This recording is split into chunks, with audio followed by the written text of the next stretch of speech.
Welcome back to episode 20 of the One Line Away podcast. I'm one of your co-hosts, Tyler Weber. And this is Cassie Weber. And in today's episode, we are going to be doing a Q&A style episode pertaining to mental health. Now, we've done a mental health episode already, but I don't think I even need a preface with you can talk about this endlessly. So we did want to change things up. You can see like in the video and kind of the style of how we're set up here that this is going to be more of a personal approach. Conversation. Yeah. And we've curated some questions pertaining to our journey and hope that it brings other couples out there some transparency with how much this correlates with the two topics combined. If you don't know, this month is Mental Health Awareness Month, and there's just no better time to talk about this than now. So we are going to dive in and start with our first question. How has infertility impacted your mental health on a day-to-day basis? There's some days where you are walking one step in front of the other with the tempo that you would think sounds appropriate, feels appropriate, and then there's another day where you can't even put that foot forward. And I can say with all confidence that going through what we've been through in these 4 years, mental health has become such a huge awakening for me. And it's something that I never truly thought I struggled with until this fell into our lap. I'd say it made me learn a lot about myself, especially like on a day-to-day basis. It's the same as you. Like there's days where it's bad, there's days where it's not as bad, but I feel like on the days that it's bad, it's a lot. You get in your own head real quick. What emotional challenges did you face when you first started realizing that conceiving wasn't going to be easy for us? The why, like a lot of questions just arose in my head. Of like, why us? Why isn't this working? Frustration. I think right off the hop was frustration. Like, it worked on the first time. Why isn't it working now? I mean, sadness, like everything else. But I think the big one was frustration. When we realized that this wasn't going to be easy, it was literally the very beginning of everything with this for us. Our first pregnancy ended so tragically. And so I think from the get-go, we got a very short-lived sense of innocence when it came to this journey. And walking where we've walked to now, there's been different emotional things that we've faced depending on what it's been. I think for me, I felt immediate heartbreak on top of the grief that I was experiencing, but I truly felt so heartbroken by the unknown. We were told, especially in the beginning and even into today, that we were young and everything test-wise checked out and that we should have no problems having kids. And we continued to be told that loss after loss after loss. And a piece, like every time you heard that after each one of our losses, you just became more numb to it because it turned from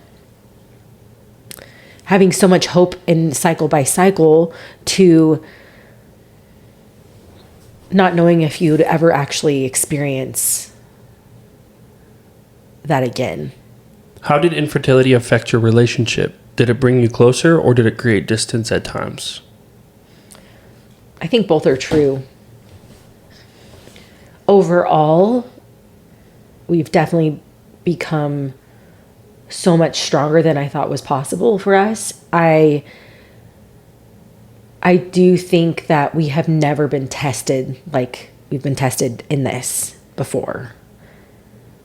This seems like the battle of life for us. And I always used to say, like, we've done hard and we can do harder, but like we've done the hardest and they're still continuing to do the hardest. And living in that fight or flight mode in marriage and as a couple, sometimes you just want some relief. And that can look so many different ways, but like there's times where I feel like I just like look at you or look at us, and I just want that youth back into our hearts for each other. I think for distance, there's things that I felt like I had to deal with on my own. And because of that whole emotion about feeling like a burden, that was like, you would be the first person that I wasn't going to bring down in certain times, which in turn has caused other problems. But I feel very lucky to get to sit here now and to not have one more thing taken from us, which is each other. I would agree with it brought us closer. I don't think it ever brought distance. I think there was moments where we were quiet, but I think, like you said, we were kind of just dealing with our stuff on our own. Like, we weren't the joking and, laughing in the house like we were. I think the house was just a lot quieter, which I think is normal. I don't think that necessarily brought distance in between us, but I did think it did, we weren't ourselves. And I think that was evident to many people. Were there moments during treatments or setbacks that felt like emotional breaking points? And how did you cope with them?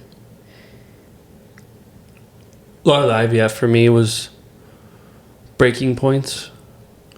There was like another time where you had to go back into the emergency room, and I think like the words something about like ectopic got brought up, and that was another breaking point for me. Mm-hmm. There was a lot of like, just like the failed IVF attempts that were the big ones for me. I think my breaking points came a little later than yours. I don't know if we really did cope with it. Honestly, like, I really think you know how to. Yeah. I've had far too many emotional breaking points in this journey, and they did definitely combine with treatment compared to setbacks. I feel like with setbacks, our biggest setback has been financially. I think the biggest emotional breaking point I had was the moment that we had to say no more, because we couldn't responsibly go any further. And I don't think that people still to this day understand the detriment that can cause someone with their mental health, of when you want something so badly and those resources are there, but you can't use them because it takes a huge roadblock that you can't just snap back into existence. Mm-hmm. And the losses that we've experienced, every single one of our losses have had different stakes around them. And that might sound really weird, and it sounds really weird saying it in that way, but from our first being an ectopic emergency surgery, and then to a chemical where it's just there in a flash and gone, and then a standard miscarriage where, we've had a few, and one was, caught by the doctor where I didn't even know I was pregnant, or when it came to embryo loss, it just felt like there was something always at stake. And you just can't cope with that. Like, I don't know how one is supposed to cope with continuing to get beaten down in their journey. What role did isolation play in your mental health, and how did you combat the feeling of being alone in this journey? I think when we began isolating ourselves, it was from people, from environments. And we went on pretty well for a while, and then we just couldn't anymore. Things just kept getting worse before they got better. And we're still in that point where, things have gotten better as far as our mental health is concerned, but we still want the same thing. It's not wrong for us to want something positive and good and viable to come out of what we're doing, right? Mm-hmm. And I definitely feel like I was even isolating myself with like me. Like I wouldn't allow myself to feel. I would put things, on the back burner in my head. And when I was isolating myself, I was turning away from me. And that was a really weird thing to process. Did you ever experience feelings of guilt or shame about infertility? And how did you work through those emotions? I think I definitely had a lot of guilt. There was a lot of guilt specifically like during the first couple of years when you were in your darkest times. I felt the worst because I couldn't get you out of it, right? There wasn't that one thing that I could say or do that would just like bounce you back.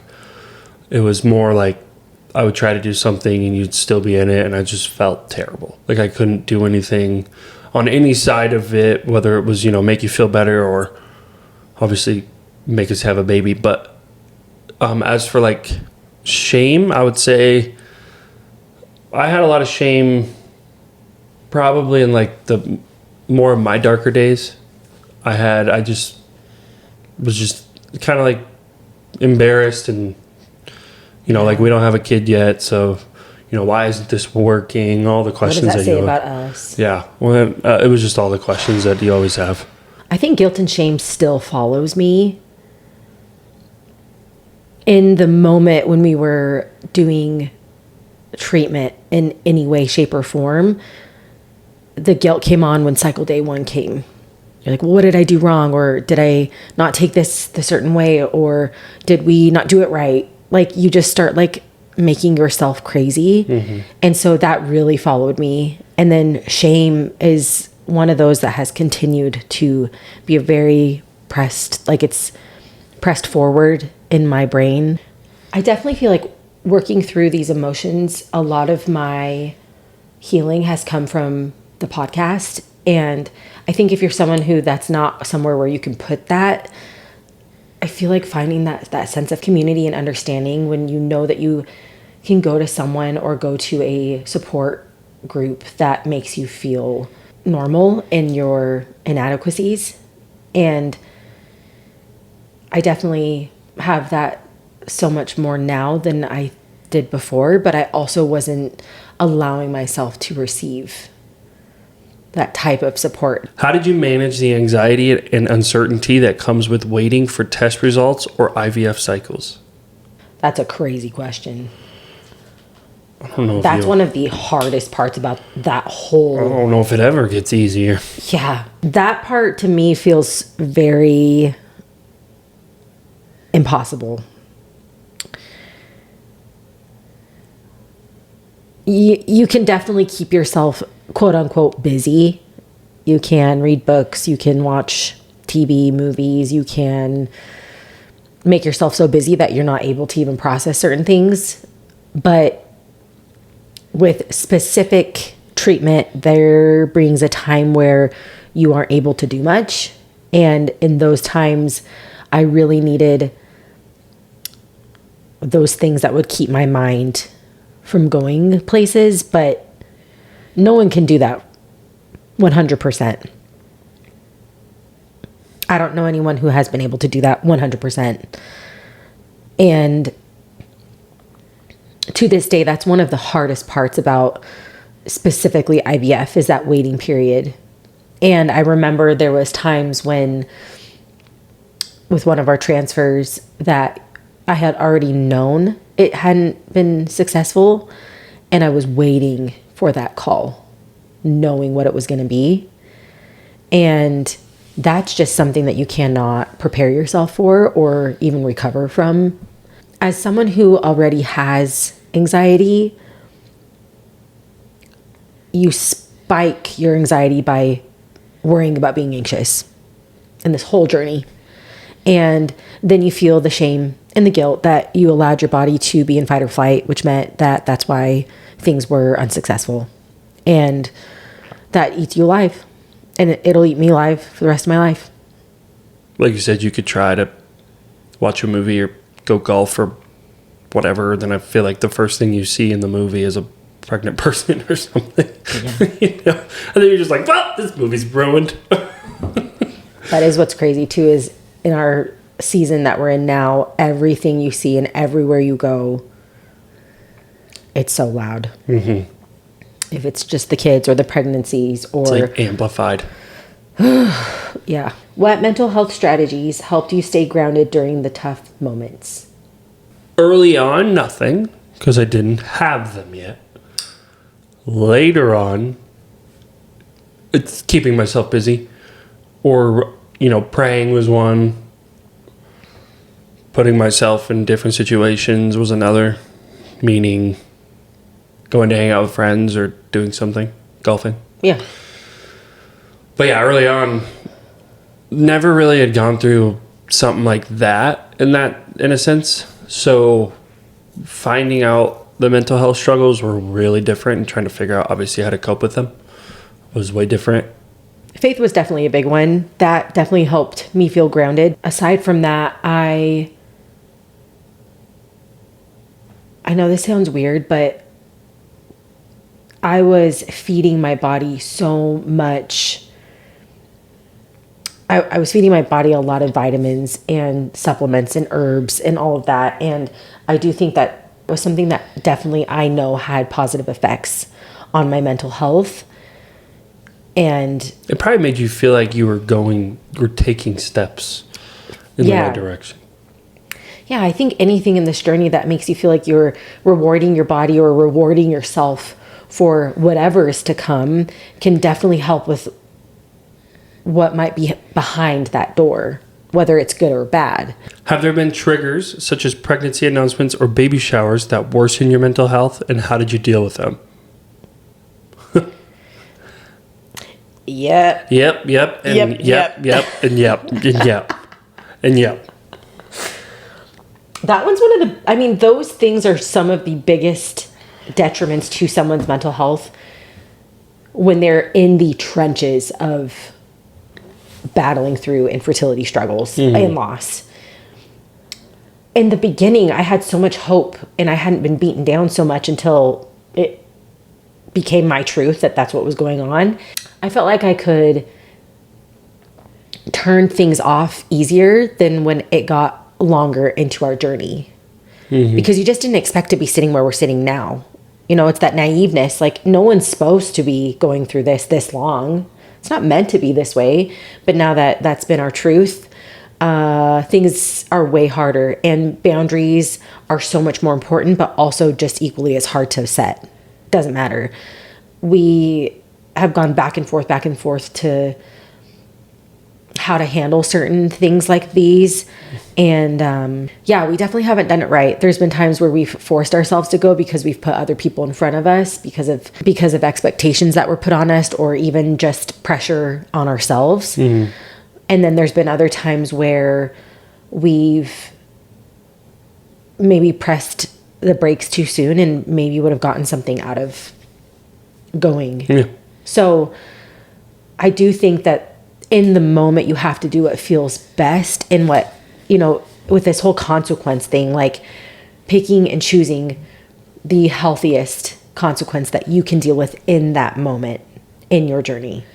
Yeah, when you first start and go through, I guess just your trying to get pregnant phase, and you see like the first few announcements and all that stuff, you're like, oh, that's cool, like I'll be there, and then you figure out what infertility is, and you feel like you're like at the front door, and then you see another couple announcements, you're like, all right, that one stung, right? Like, ow. And then it's like you're in the trenches of it. You're in a year, 2 year, 3 year, 4 year, 5 year, and then it's just like each one, it just gets harder and harder to see. And at some point you just look at your phone and you're like, I'm deleting all these apps.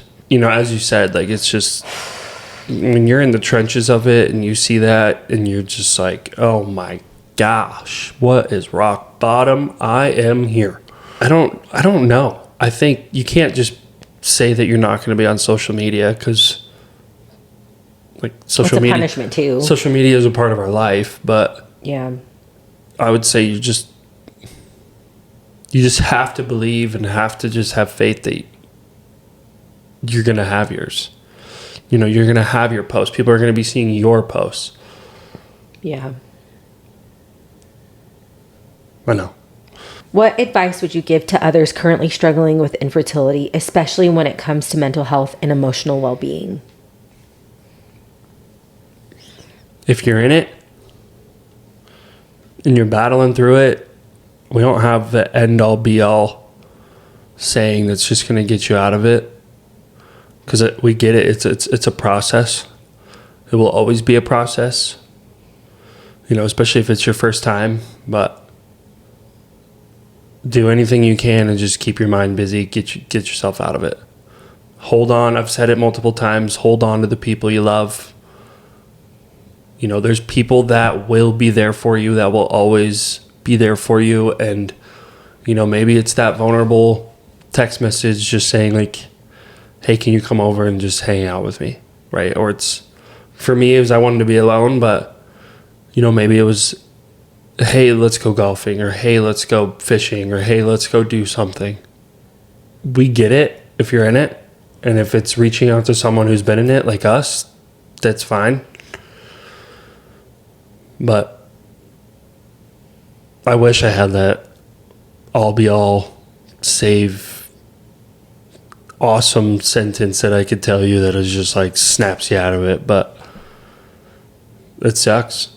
Being in tune with how long you're allowing yourself to sit in that really, really dark space is a big one. If you get to the point where you're scaring yourself, where you feel like there are thoughts or concerns coming into your heart and your mind that are not your normal, that are not something, if you do not feel comfortable telling someone what's going on in your mind, that is a huge red flag to your mental health.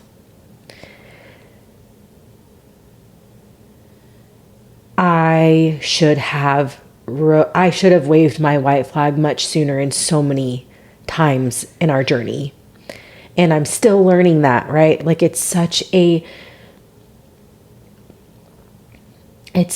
you will make so many mistakes in this journey, but it's the ones around you that have their arms wide open no matter how much you mess up, no matter how much you kick yourself down, no matter how much infertility brings you underwater. It's so important to try to find a way to not lose yourself, because you will not be the same yourself. Like, you will not be the same person out of this. I am not the same person I was 4 years ago. There's good, there's bad, there's things that will forever be tainted for me. And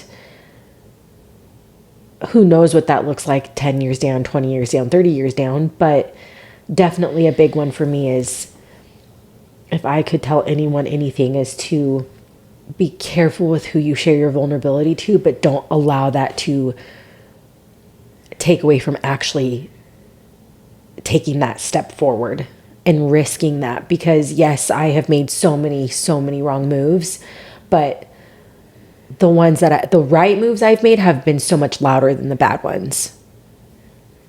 If you liked this style of video, let us know. There is, of course, so much more that could come of Q&A style videos and episodes, but